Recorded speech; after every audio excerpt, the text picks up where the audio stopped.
trauma therapist here, and I am fully aware that there is a large group of folks who see relational trauma or CPTSD as made up, as parent blaming, or as an excuse for adults to avoid taking responsibility for their behavior or their own healing work.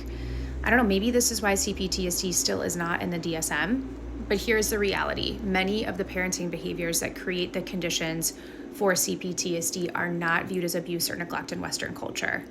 Examples include, and please note this is not exhaustive, and I am talking about consistent use of these tactics over a childhood, okay? So making a child responsible for a parent's emotional needs, shaming or raging at a child for having appropriate human emotions, giving our child the silent treatment for any reason, being emotionally absent or disengaged, withdrawing love, parentifying a child, expecting them to engage and function like a little adult, showing love only when a kiddo performs, achieves, stays quiet, or doesn't show too big of emotions.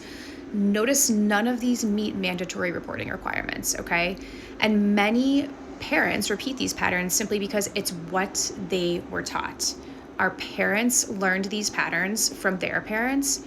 This is why when we're having conversations about CPTSD, we must also be dialoguing about generational trauma, patterns that get passed down not because somebody wants to cause harm, but because they don't know how to operate in any other way. This is not about blaming parents. I repeat, this is not about blaming parents.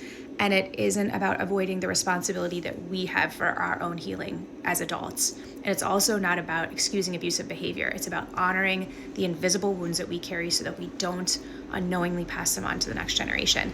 If you are curious and learning more about CPTSD or just breaking that cycle of generational trauma, I encourage you to check out my YouTube channel called How We Heal.